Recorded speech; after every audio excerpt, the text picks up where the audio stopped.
If you've been going around the good old internet looking for the right podcast to fulfill your New York Yankees needs, well, I'll be the first to deliver the good news to you. You have found it. Here on Yapping Yankees with me, your host, Mike Scudero, you and I will be discussing the latest news, takes, and talk throughout the entire Yankee universe. Oh, and there may be some ranting on my behalf. Yeah. Anyway, what do you say we get to it? Let's get to yapping! Well, hello there, my fellow Yankee fans, and welcome to episode 164 of the Yapping Yankees podcast, where we yap about the Yanks and nothing but those Yanks. As always, I am your host, Mike Scudero, here on November 20th, 2022.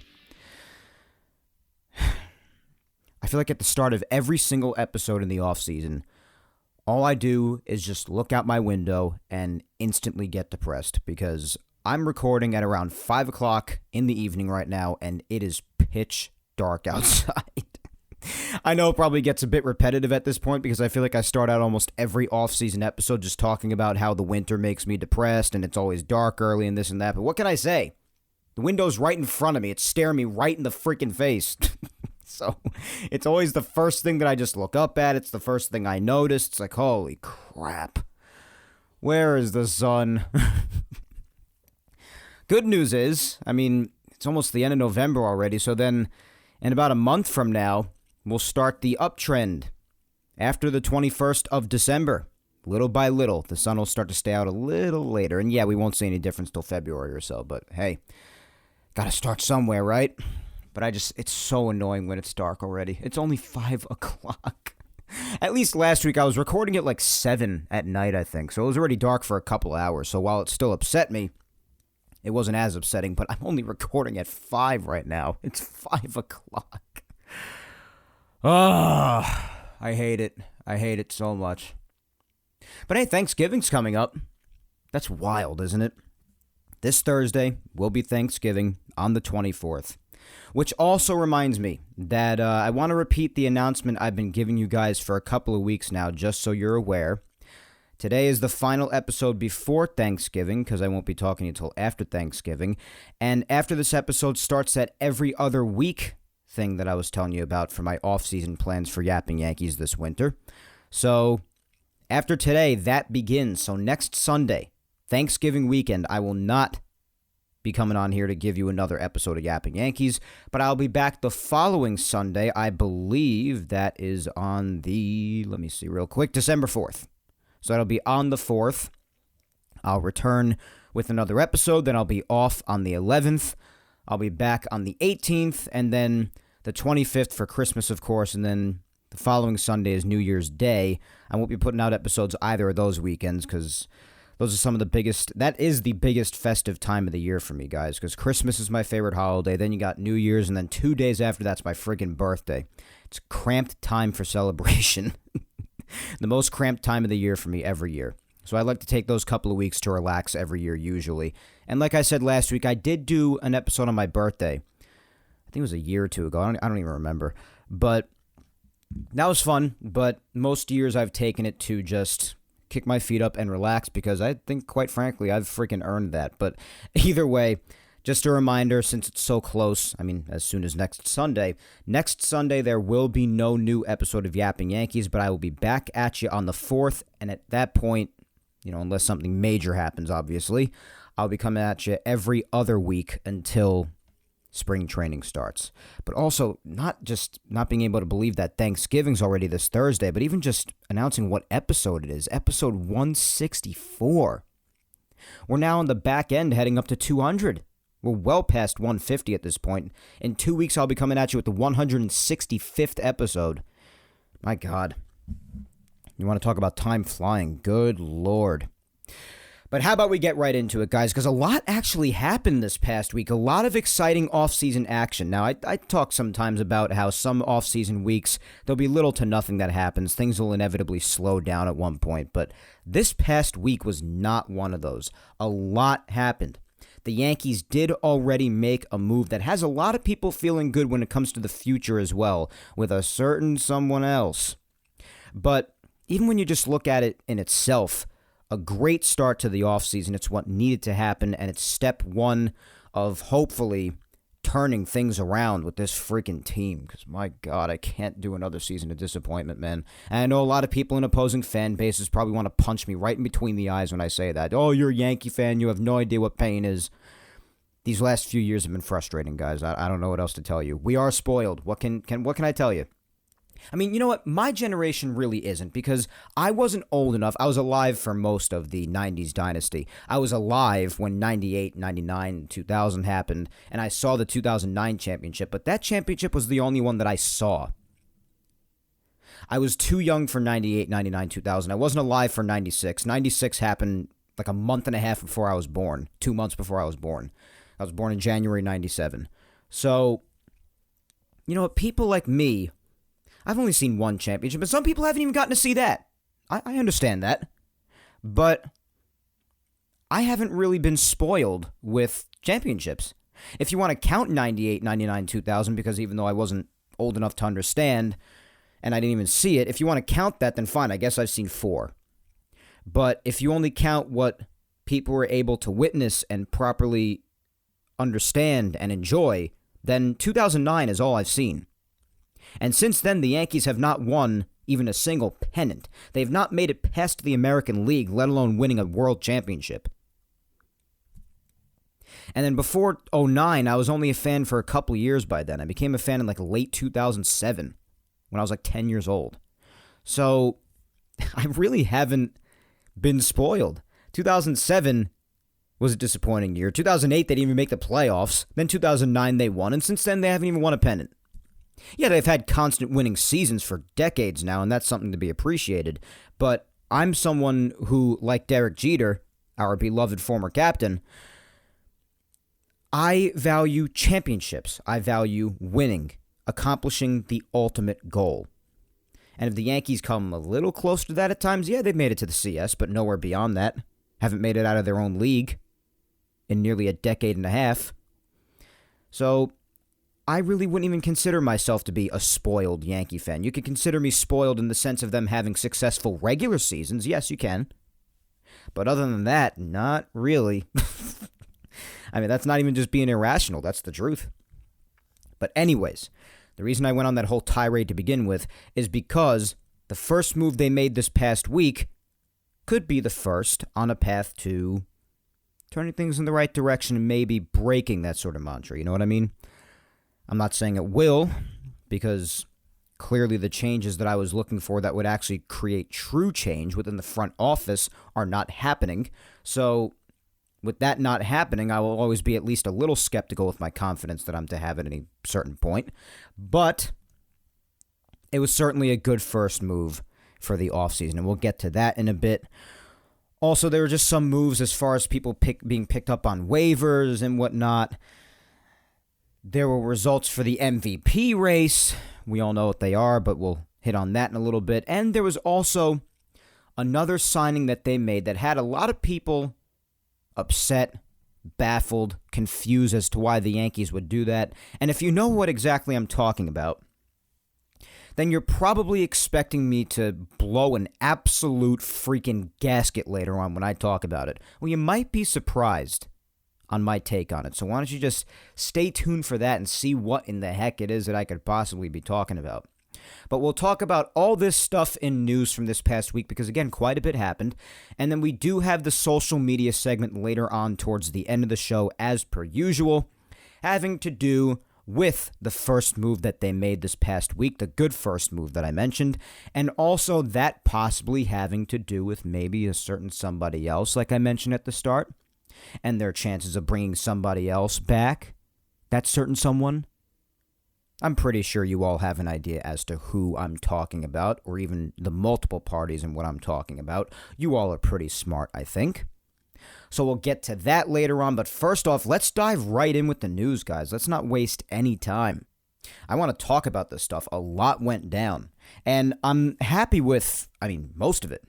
There's a couple of things I'm not happy about, but the first main thing that happened, we'll just start from what happened first off and then just continue on as things happen throughout the week. And the good thing is that the first thing is a good thing, so it'll leave me off on a happy note, because I don't like to talk about bad things, and I don't like to start conversations based on bad things. So I'm happy that we for once get to start something with something good. So the first thing that happened towards the beginning of the week, on Tuesday, was that the Yankees officially brought back Anthony Rizzo.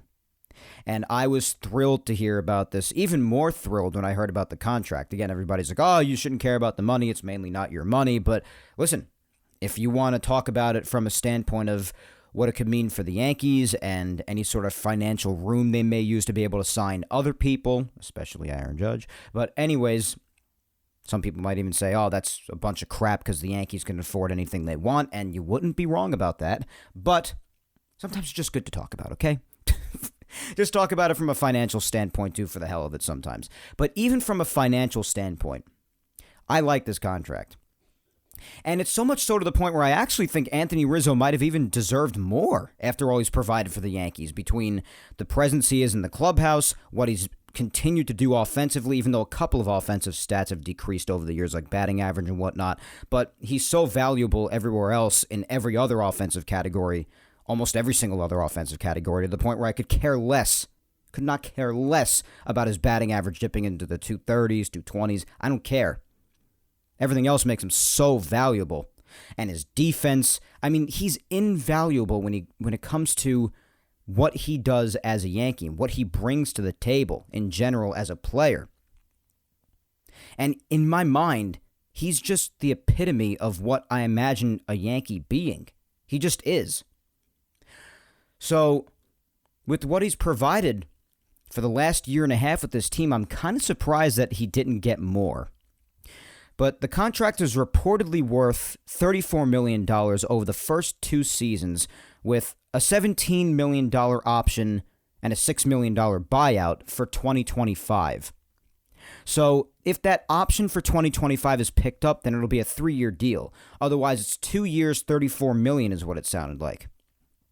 And then, of course, a $6 million buyout option. So Rizzo did have 1 year and $16 million left on the contract that he just opted out on, if you remember. So he has earned himself an extra year at $17 million plus, at least, a $6 million buyout in the 3rd year, with the chance that the Yankees will pick up that option for another $17 million. So it's only like a $1 million per year raise, pretty much, which is why I was actually surprised that it wasn't more. Myself and a lot of others, I think we reasonably expected for it to be at least in maybe around $20 million, but only a $1 million increase per year. I mean, that's good financially for the Yankees, I guess.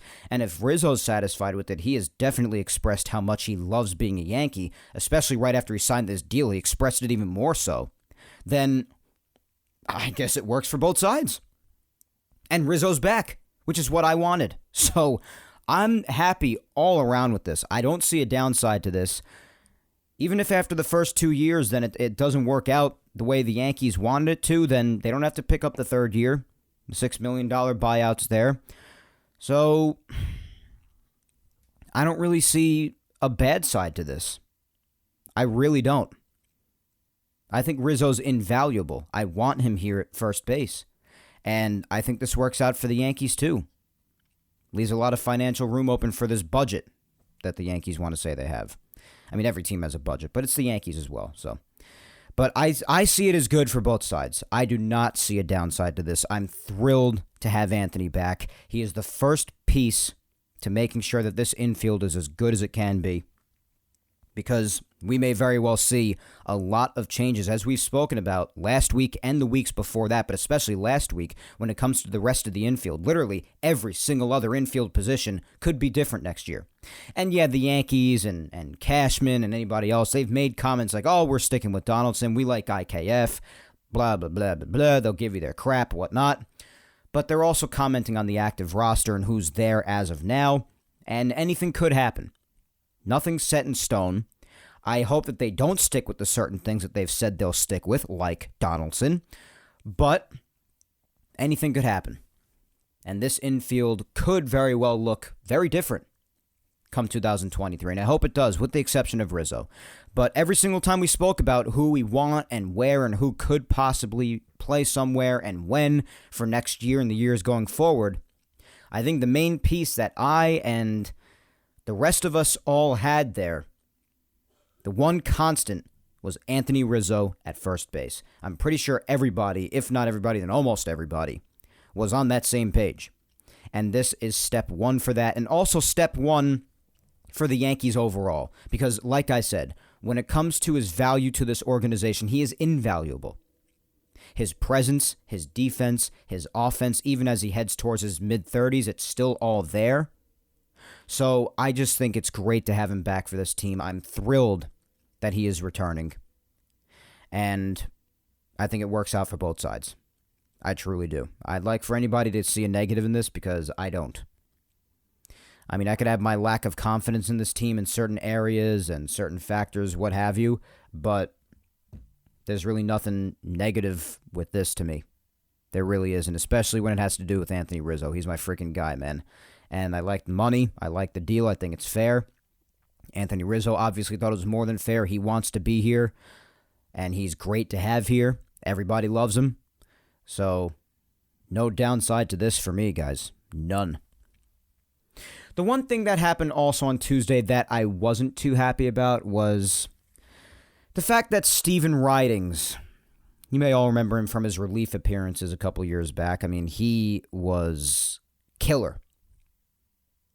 His issue was that, and was still throughout this year, was that he was never able to stay healthy. Constantly hurt, a lot of injury problems, but when he does pitch, and we saw this when he got his chances with the Yankees in the 2021 season, and yes, he did only pitch 5 innings, but we saw the potential that this kid has with his stuff. We saw his minor league numbers, and yes, the minor leagues aren't the major leagues, but this kid has electric stuff. He's still only 27, I believe. Yeah, 27, and he only just turned 27 a few months ago, back in August. So throughout most of 2023, he'll still be 27 years old. Got an electric fastball, a killer slider, throws really hard.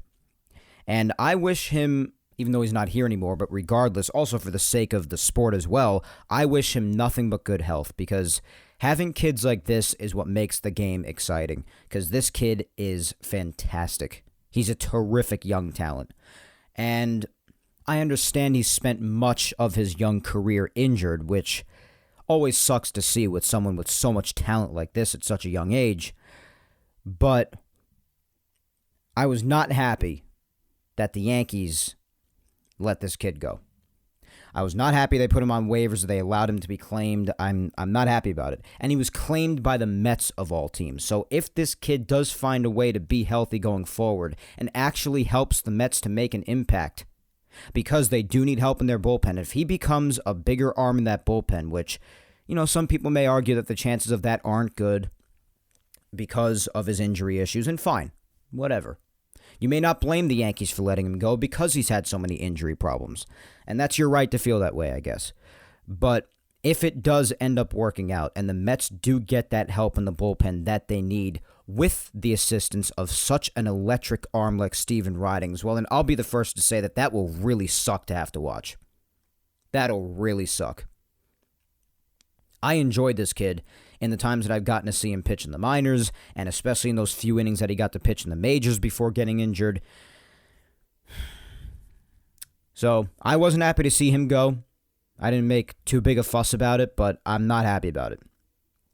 I think it's definitely valuable. I mean, listen, if this kid can get an opportunity elsewhere, then give him that opportunity. Then fine. I don't want to be too selfish, because this kid deserves to display his talent on some sort of level in the major leagues, even if it's not with the Yankees, from the standpoint of him and what he deserves. But selfishly, as a Yankee fan, I really would have liked for the Yankees to at least keep this kid on hand, whether it be somewhere in the bullpen or down in the minors, because it's a valuable arm to have for whenever the day is to come that he actually stays healthy.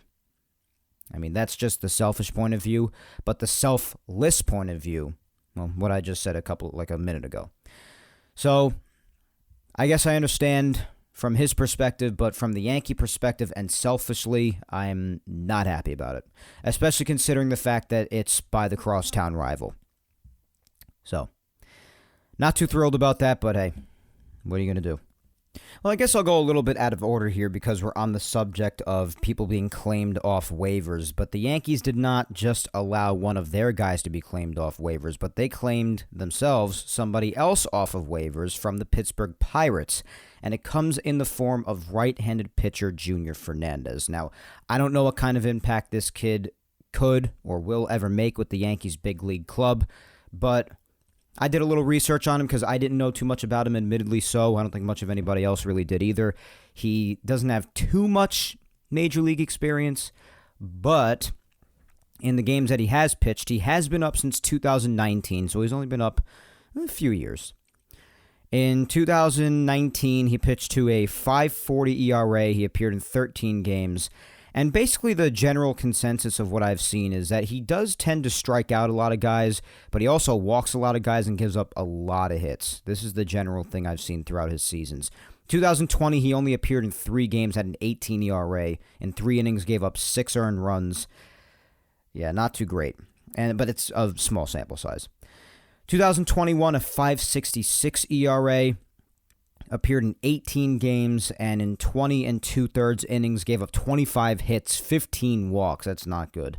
And also 15 strikeouts. So 2021 was a bit rough, but 2022, there was an improvement. In 16 games, he only had a 2.41 ERA. In 13 of the games, he was with the Cardinals, and 3 of the games, he was with the Pirates, which is obviously where, as I said, the Yankees claimed off waivers from. In 18 2/3 in 2022, he allowed 18 hits, so not too great, about a hit an inning. 6 runs, 5 of them earned, 3 home runs, and 12 walks. So 12 walks to 18 2/3 innings, not too great either. 14 strikeouts, all right. So I took it upon myself to also see what kind of pitches he throws. I did my research on this kid. I do my research as much as I can on everybody that comes over to the Yankees, whether it be over waivers or whatever. But it shows here that he throws a hard sinker, a hard four-seamer. He has a slider that clocks in either in the high 80s or around 90 miles an hour. And he'll even mix in a changeup every now and again. So, obviously, again, like I said, I'm not too sure of the role that he will or even could have on this team in the future. But if he is to perhaps help out in the bullpen a little bit, I have seen some people mention him as a potential interesting candidate for the Matt Blake experiment, as some people have come to say in the past, for other arms who haven't really had really good reps in the past before coming here, like Clay Holmes, for instance, who had a big reputation of walking a lot of guys and just giving up a lot of runs, despite him having great stuff actually in his arsenal, a hard-moving sinker and a hard slider, throws hard, and I guess if you want to compare it to someone like that, this kind of sounds perhaps a little similar to that. So I guess I can understand what people say when they say, maybe when someone like Matt Blake gets his hands on this kid, maybe it'll correct a lot of the crap and maybe he could actually be a big help and become a big arm out in the pen. Could be. Not saying it won't. Can't hurt to pick him up off waivers and give him a shot, I guess. See what he does in spring training. I'm sure he'll be getting opportunities there. So that's really the rundown on him. Numbers in the past, not too great, although there was an improvement in 2022. He seems to have what could be potentially killer stuff in his arsenal if the Yankees get him to figure it out.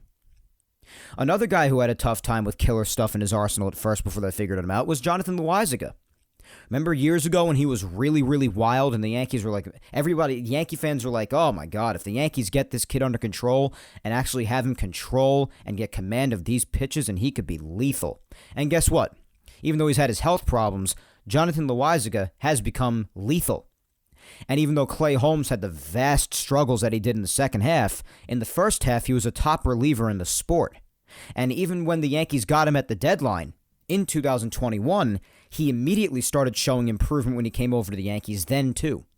So even though he's definitely returned to being wild, like I said, in the 2022 second half, for instance, there has also been plenty of evidence that the Yankees definitely got their hands on him and really fixed up a lot of what he had trouble with in his Pittsburgh days that saw him have really high ERAs, really high walk totals, and whatnot.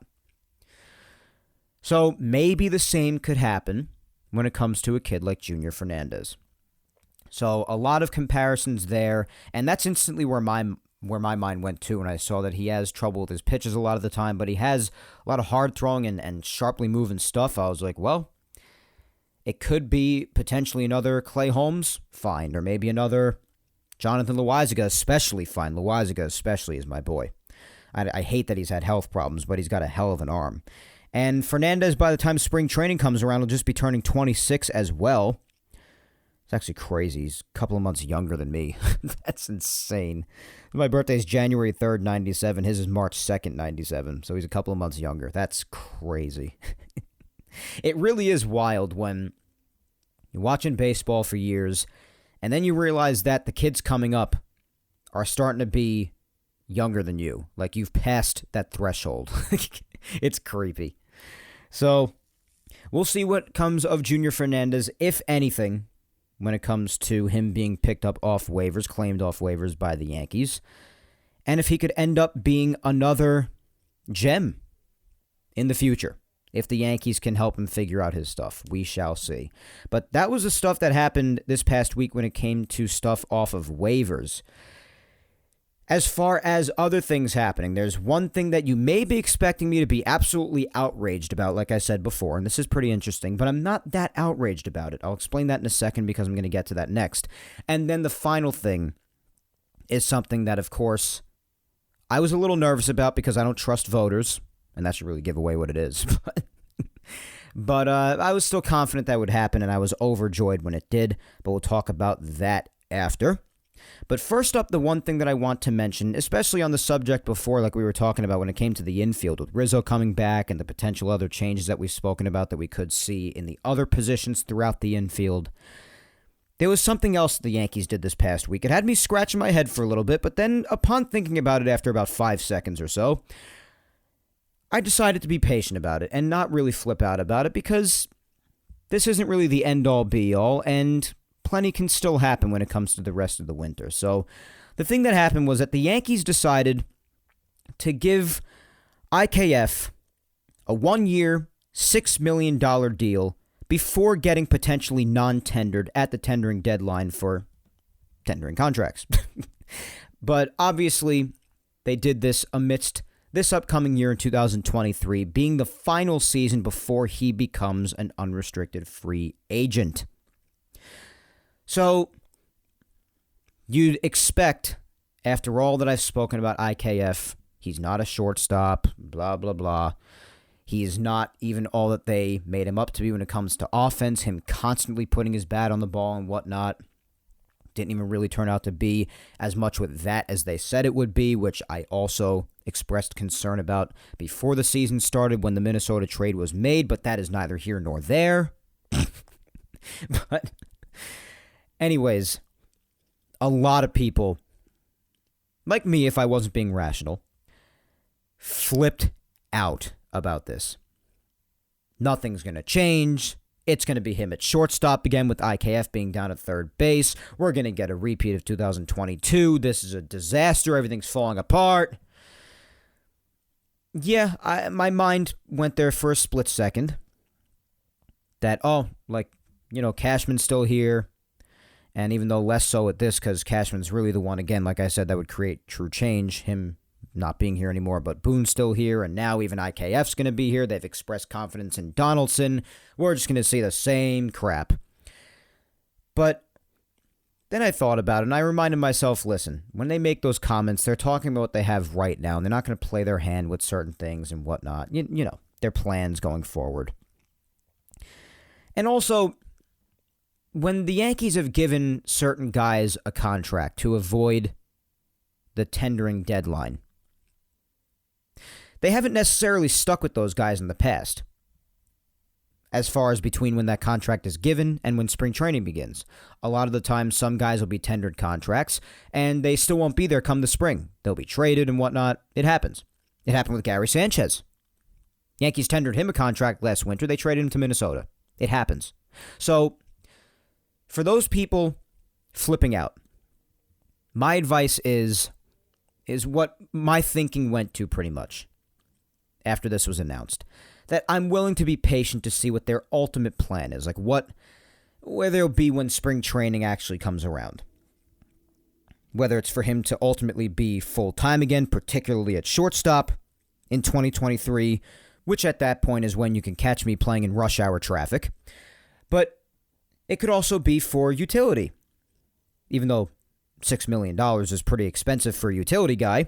But we've spoken about that in the past. Maybe it wouldn't be too bad for the Yankees to bring back IKF as a bench utility role, particularly for third base, not so much at shortstop, but at third base especially. But to have around as utility, it couldn't hurt. But again, $6 million is pretty expensive for a utility guy. Or it could have just been to lock him up ahead of the tendering deadline and avoiding arbitration, so that eventually, since you have him now, you could end up trading him and actually get something for him, as opposed to just non-tendering him and potentially losing him for nothing. If he does in fact have value, which I've heard from people that, all all over the place, from reporters and whatnot, that apparently teams have inquired about him. So maybe he does have some value, and if he does, then I guess the smarter thing to do would be to tender him a contract, make sure you have him, so you can maybe package him in a trade somewhere and get something back for him rather than letting him go via non-tendering for nothing.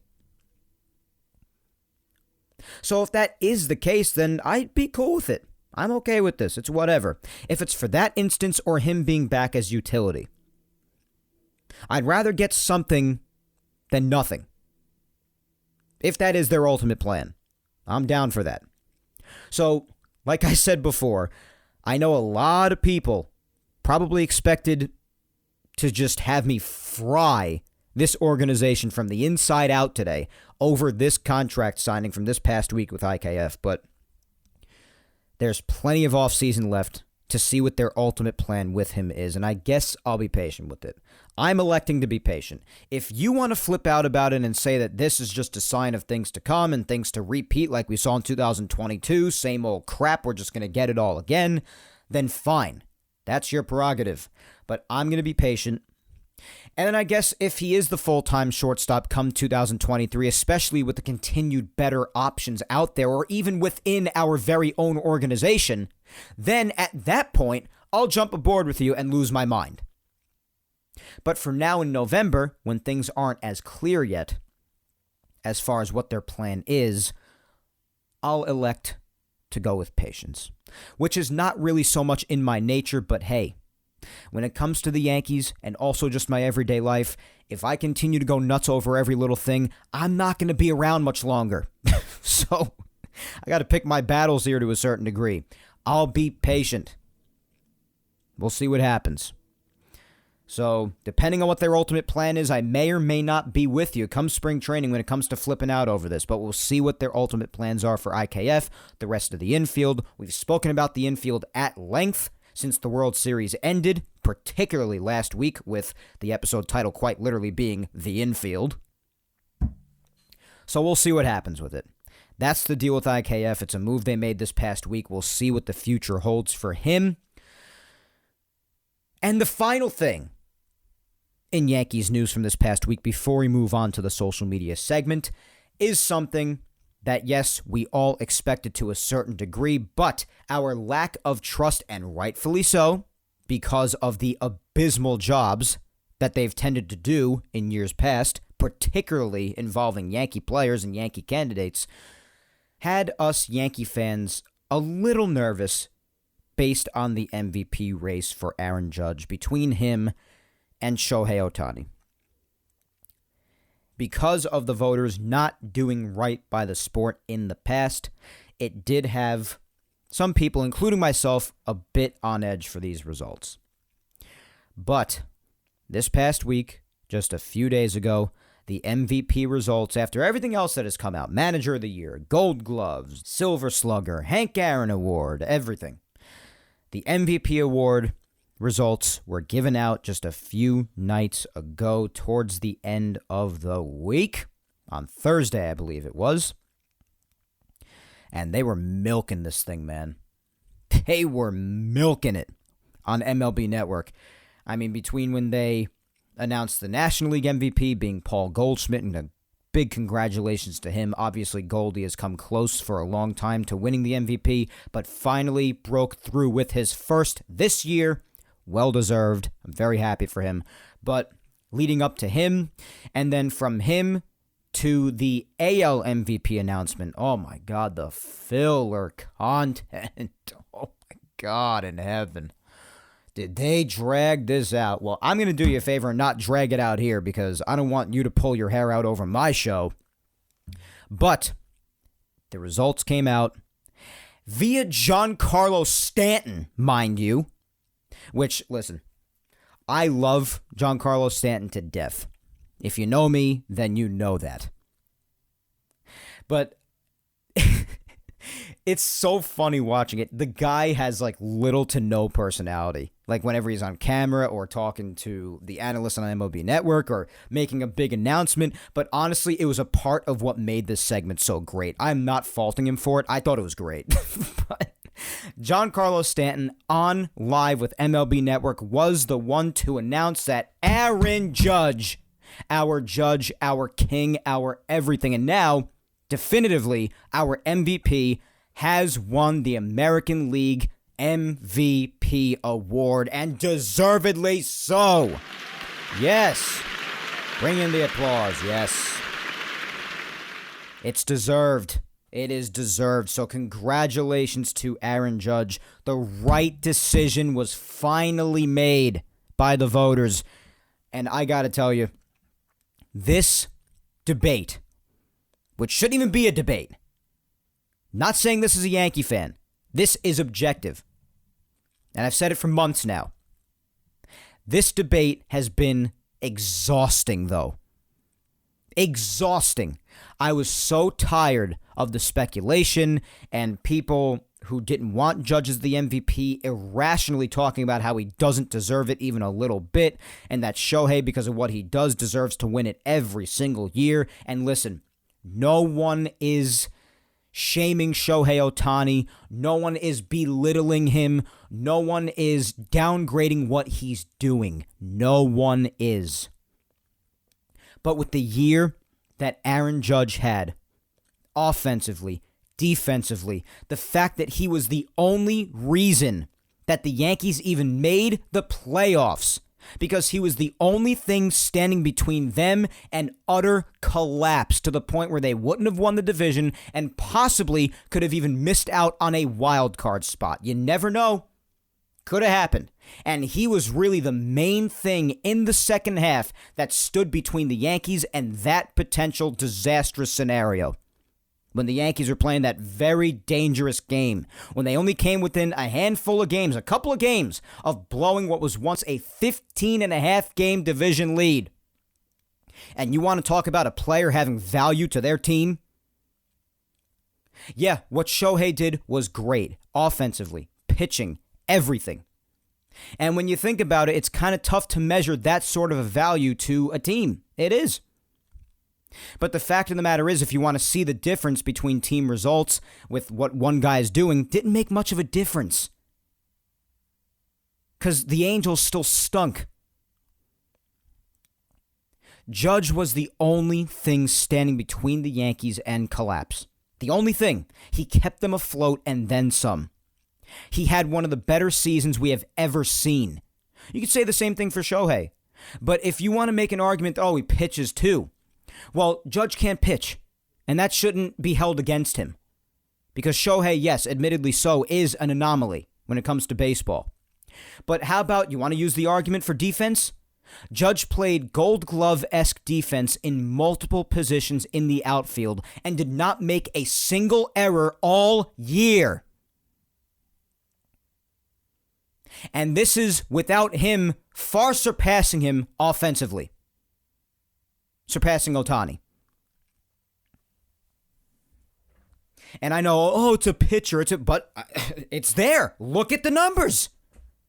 How many categories he led in. What he did defensively. I'm sorry, just nothing touched it. I'm not saying this because I'm a Yankee fan, guys.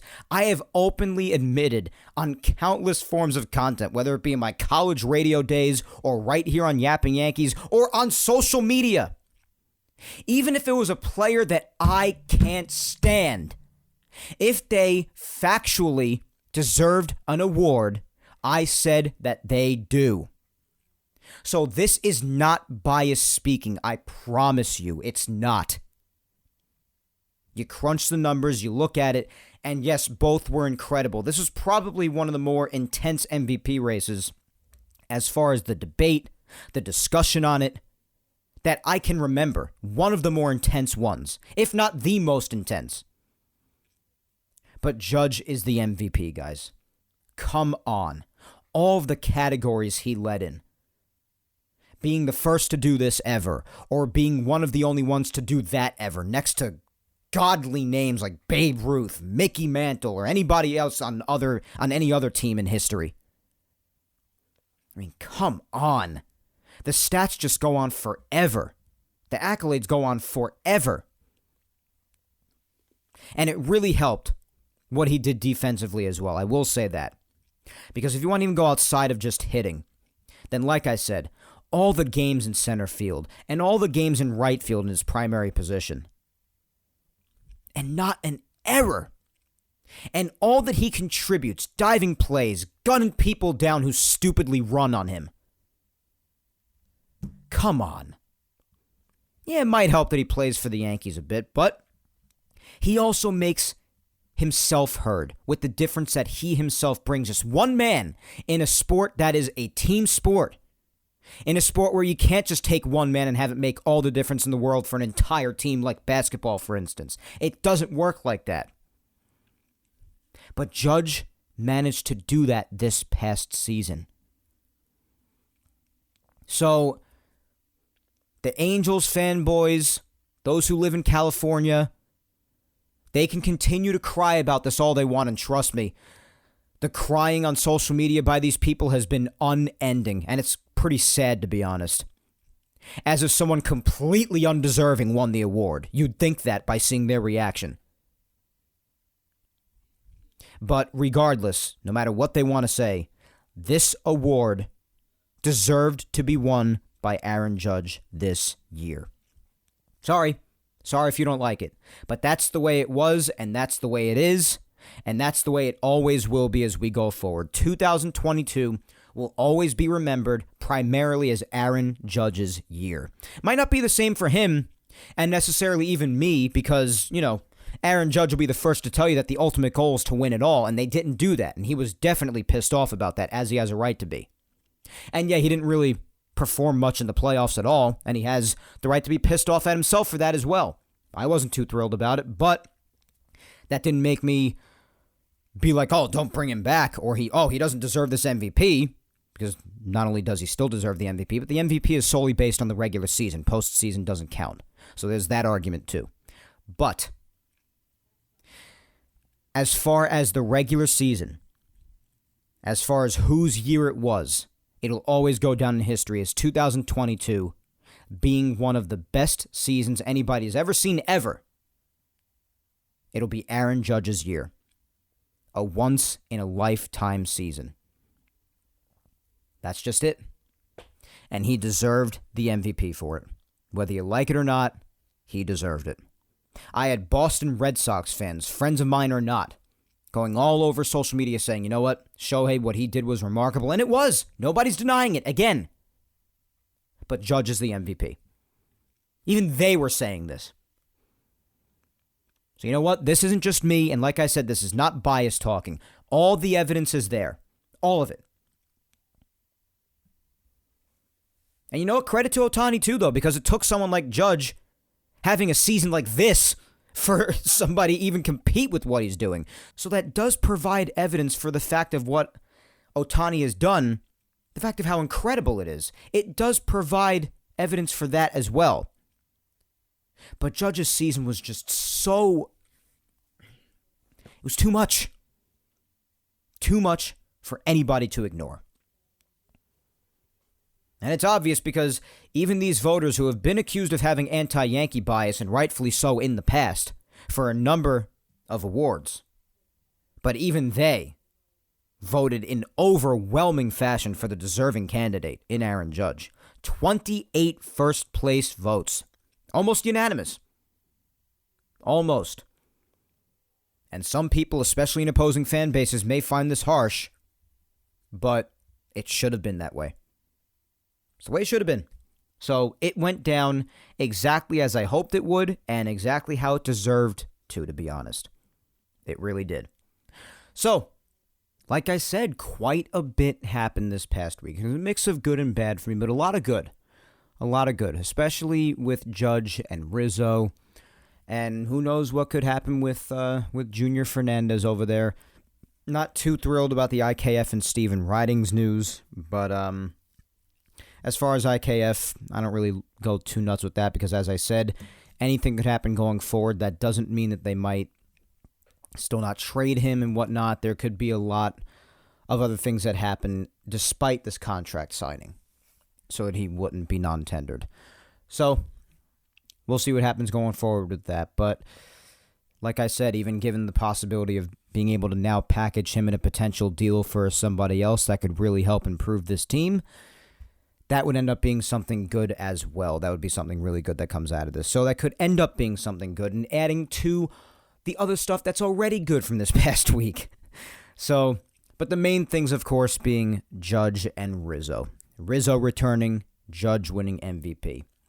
So with Rizzo officially returning and Judge winning the MVP, those two main things really taking the forefront of this past week and the main subject of this episode, I think it's safe to say, I thought, well, why not create a social media segment out of it?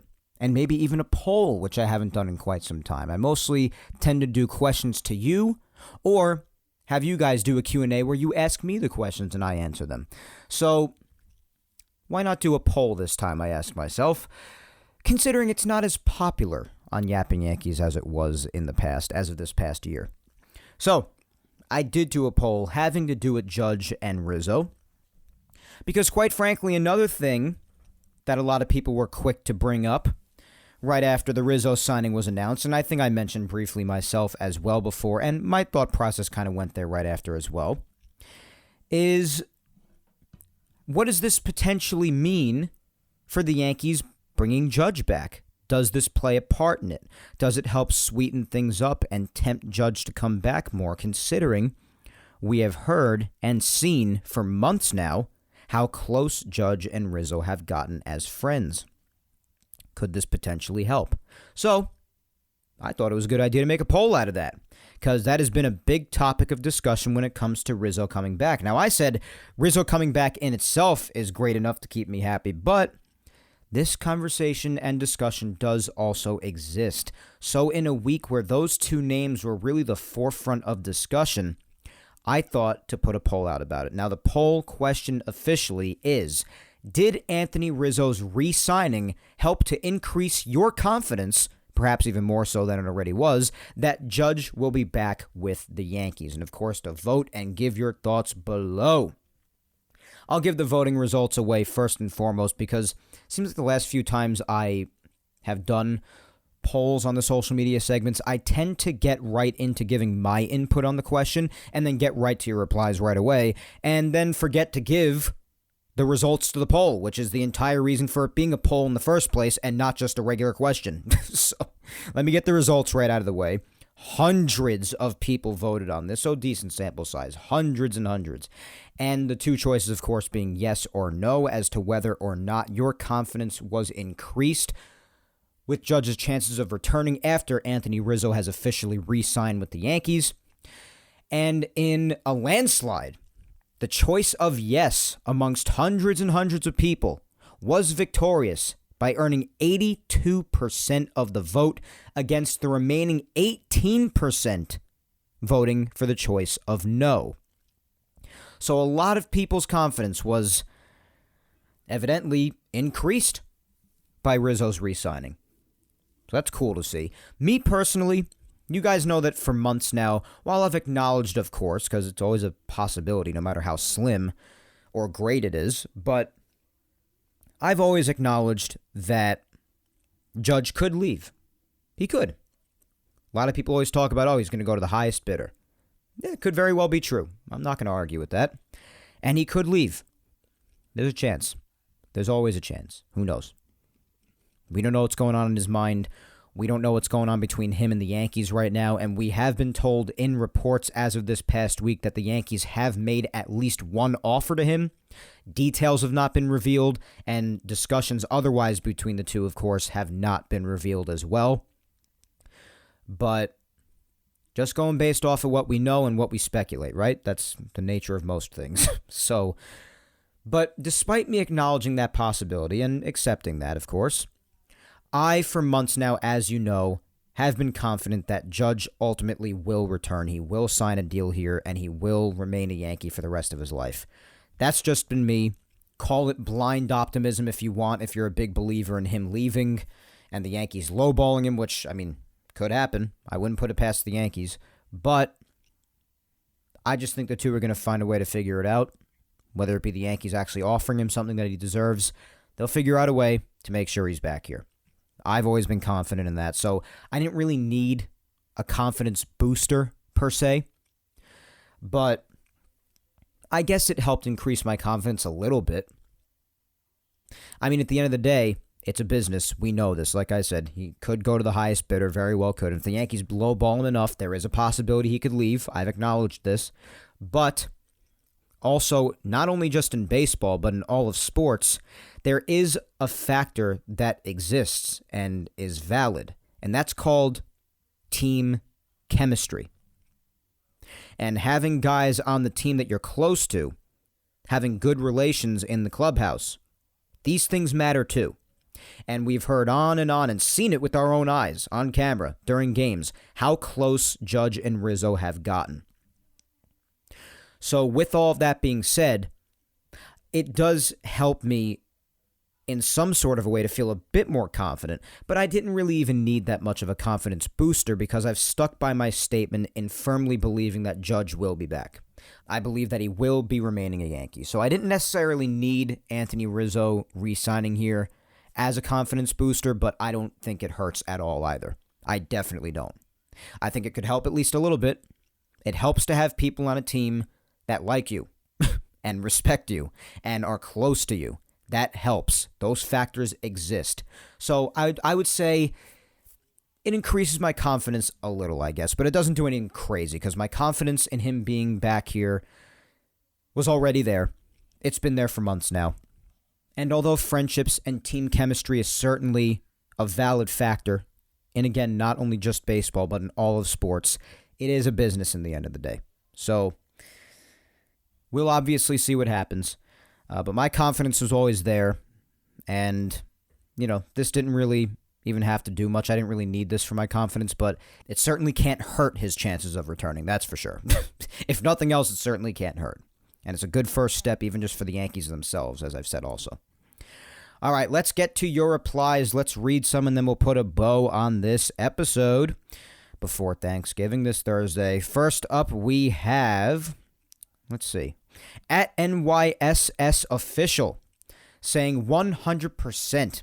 Rizzo and Judge have a deep friendship both on and off the field. That doesn't guarantee a Judge signing with the Yankees, but it does increase the possibility. Yeah, I guess more or less it's how I feel. It can't hurt your confidence. It cannot hurt it. It can maybe just keep it the same, but, it certainly can't hurt the chances of Judge coming back. So that's for sure. We established that. But their friendship is undeniable, even amongst them themselves. They've spoken about it time and time again, and we've seen it with our own eyes, like I've said. But it doesn't guarantee anything, but it certainly can't hurt. So, yeah, I'm willing to agree with that. At Crusaders BBNY says, no Rizzo, no Judge. And no Judge, no Rizzo. Well, if that's the case, if that's the way it ends up being, then Judge will definitely be back. We'll see how it works out for sure, but yeah, that's an interesting thought. I'm not sure it's that severe, but because, again, baseball is a business at the end of the day now, unfortunately. We have to remember that, but it's a nice thought to have. And if that does end up being true, then that'd be great, because Lord knows I want them both on this team. So, at DanB6237 says, I think it helps big time. I hope so, anyway. I'm seeing him in pictures a lot lately with guys like Rizzo and Bader. Need to secure Benintendi and some bullpen arms as well. Yeah, he seems to have gotten pretty close to Bader as well, even though Bader was only mainly around for September. The Yankees picked him up at the deadline, but he didn't play until September because he was hurt. He was in the walking boot for a while with the plantar fasciitis issue. But, yeah, and Bader's going to be back next year because he was still under contract, so he'll be back. Rizzo is officially back. And you guys know I want Benintendi back, so I'm down for that as well. And some reliever help, yeah, for sure. Who knows? Maybe Junior Fernandez, like I mentioned, could end up being a diamond in the rough. Who the hell knows? We'll see what happens with that. But, yeah, bullpen help is needed, but... yeah, I agree with you, man. I agree. I hope so that it does anyway, like you said. At Evan D. Wetzel 4 says, it makes no difference. Judge was going to come back regardless.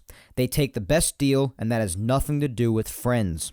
They have millions. Playing on the same team means nothing.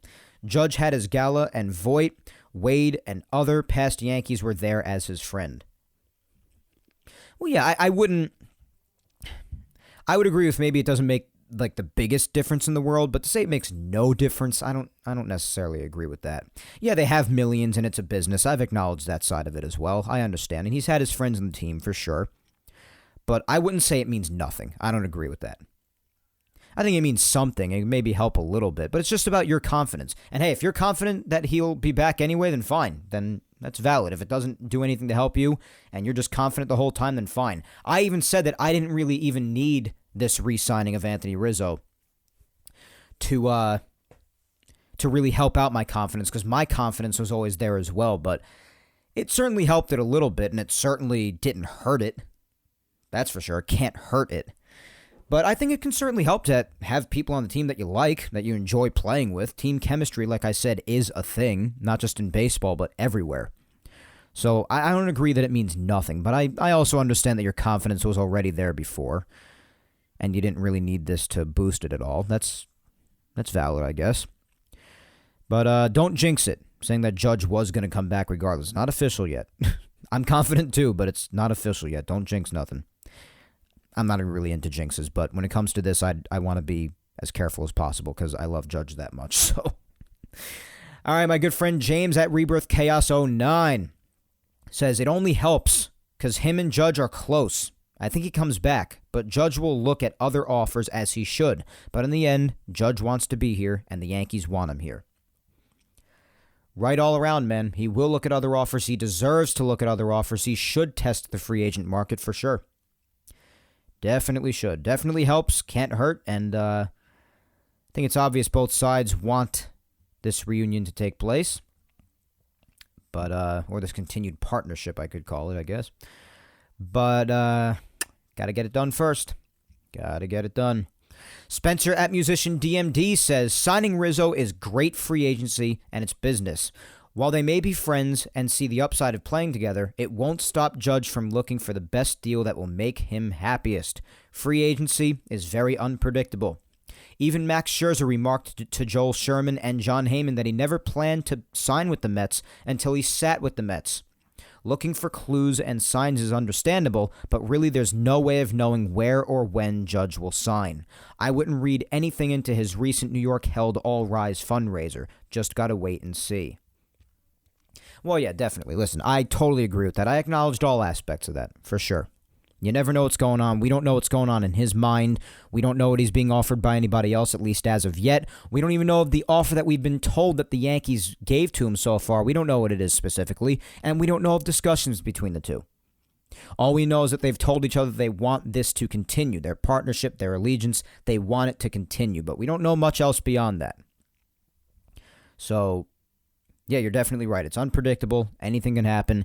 He will and should, and already has, test out the free agent market.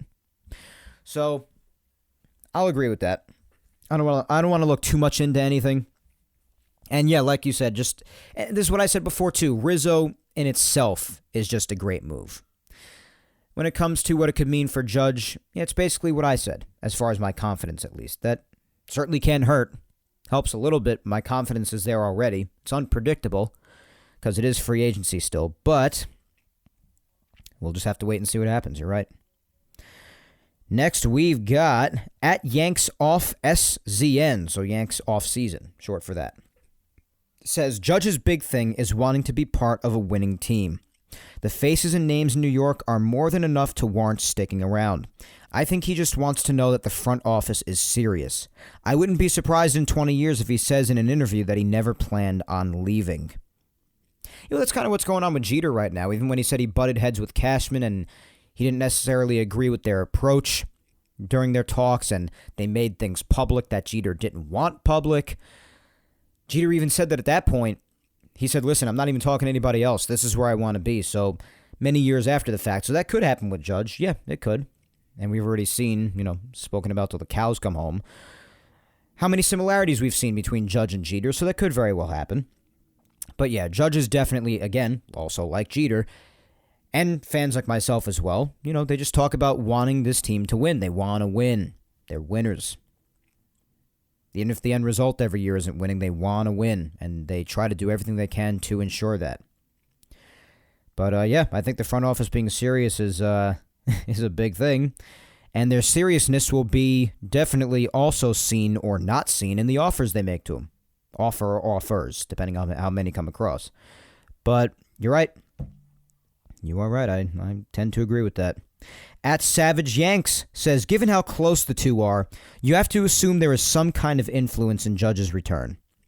Judge being a de facto captain and Rizzo as a former champion could help to see that there could be something special in this clubhouse. Yeah, of course. I definitely think that, especially after winning MVP, and if they do in fact bring him back on a respectable contract and it's good for everybody, they should probably just give him the captainship. I've said that. And this is someone who has Jeter as his favorite not only Yankee or baseball player, but athlete of all time. I definitely think Judge has earned it. And a world title definitely needs to come after that. I would definitely like that. But yeah, like I said, Rizzo being back certainly can't hurt anything. Certainly can't do that. Definitely helps, if anything. At JLG623 says he's going to the highest bidder. Hey, fair enough. Like I've said, it's a business. Some people truly just think it has no value, and he's just going to go to whoever offers him the most. It could very well happen. Who knows? At Baseball T-Czar says, I just hope the Yankees don't think Judge's money should come down. Listen, if they lowball him, it's not going to lead to anything good. So I'm sure Judge really means it when he says he wants to be back here, but he also shouldn't take an offer that's totally ridiculous or unfair to him at the same time. So, yeah, I would hope that doesn't happen. At Kyle_Honeyset says, I do think Judge will re-sign with the Yankees. However, in my opinion, Judge is going to get a massive contract, and it shouldn't have anything to do with Rizzo. And it might not. Who knows? I mean, it could just be the fact that it's all about business, and it could end up being that. But yeah, I just think that Rizzo being here, it could help things a little bit. I'm not saying it's the end-all, be-all. It definitely is not. This is also definitely mostly a business. But it certainly can't hurt anything. But it could end up just being all about the money. But I don't know. I think with something like Judge, it could end up, some factors could play a little part in it as well. What his family wants to do, who's with the team.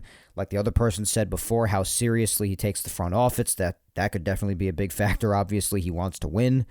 So it could be a mix of all different things. I don't know. With Judge, yeah, it's mostly about the money, of course. It has to be with everybody. That's the world we live in now, especially in baseball. But I don't know. I have a hard time believing that there aren't other factors also in consideration, too. I don't think Judge is that shallow. I just don't. Based on his personality and his demeanor, I don't think it's that cut and dry necessarily. Rebecca at Peace Now for Life says, I say yes, it definitely helps. Judge and Rizzo are close friends. Knowing they would have a few more years playing together might mean a lot to Judge. If competing offers are close, it might just help tip the scale towards a return to the Yankees. Yeah, it could. I mean, if they're close, I think he would choose the Yankees regardless if he is in fact truthful about wanting to be here, which I think he is. If they're that close, then that should just be all that it is. But like I said, yeah, having guys and close friends around like Rizzo, it certainly can't hurt the chances, that's for sure. So I could get on the same level with that. At MadBrad61 says, like chicken soup, it can't hurt. Yeah, interesting analogy, but yeah, basically what I've been saying. It's pretty funny. Alrighty, let's keep going. At David Rifkin says, even if Rizzo hadn't talked to Aaron Judge about it, which he obviously has, I have to imagine, does Judge want to watch clips of his buddies, G and Rizz, hanging out without him? Well, I'm sure not.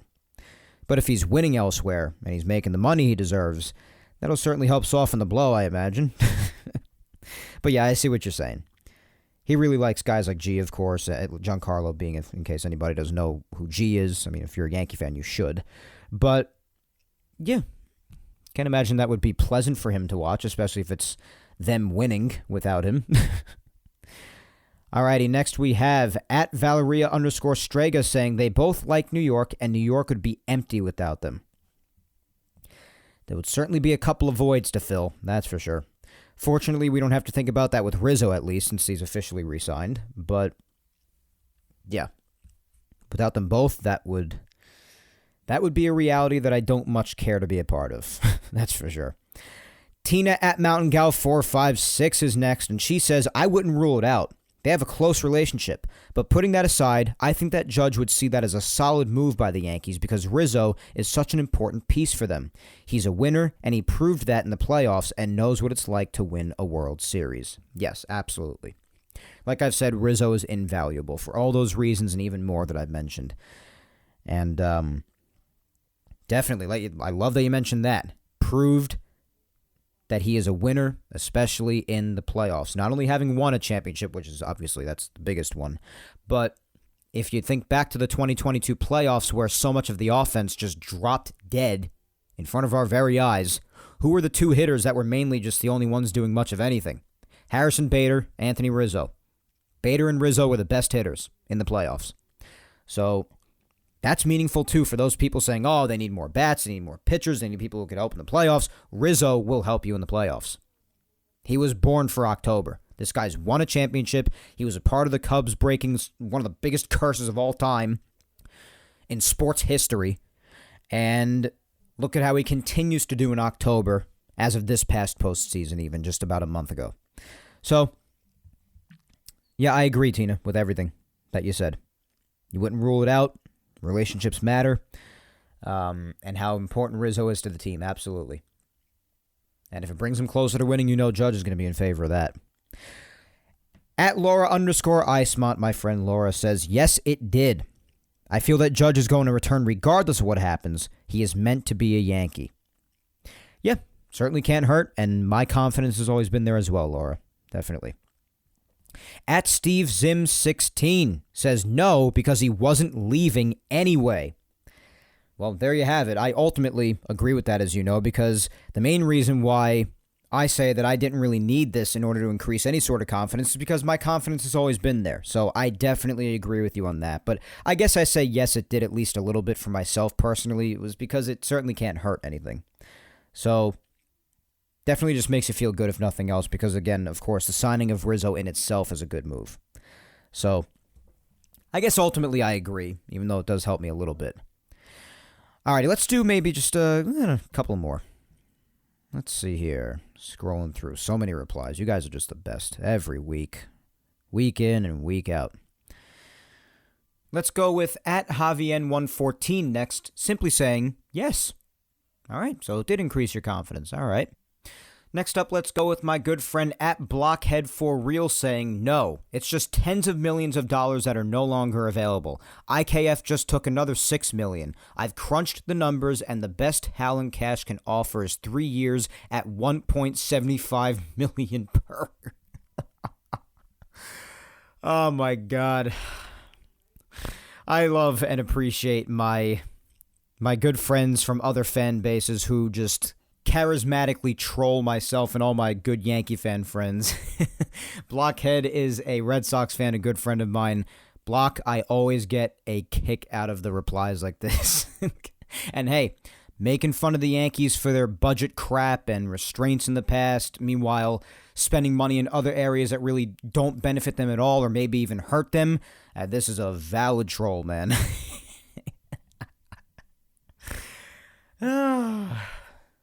Yeah, it's basically an exaggerated version of, the crap that the Yankees feed the fan base sometimes when it comes to, being limited in other certain areas. But then they'll go out and spend $25 million on a Josh Donaldson, for instance, in a trade and take on a humongous contract that ends up being nothing but a burden. So I totally... I totally respect that. I respect the troll, man. I respect it. All right, let's do the usual final two. Now that I got my good laugh from my good friend Block. I could always count on you for a good laugh like that, Block. Let's do our usual final two. First up, my girlfriend as usual, Vic Salimo, and she says, I feel that Judge was always going to stay, and that Rizzo re-signing only solidifies his decision, because he values players like him who want to be a Yankee and have the same mindset to win. That's a valid reply. Yep. Judge values people who want to win as well. He wants to be a part of a club who is serious and puts out winners like himself. You're correct. I fully agree. And like you, Vic, my confidence has always been there. It's helped a little bit, but not too much because the confidence has always been there. Certainly can't hurt. Yep. A lot of the same things I've been saying. Good to see a lot of people feeling the same way that I do. It's always good to see.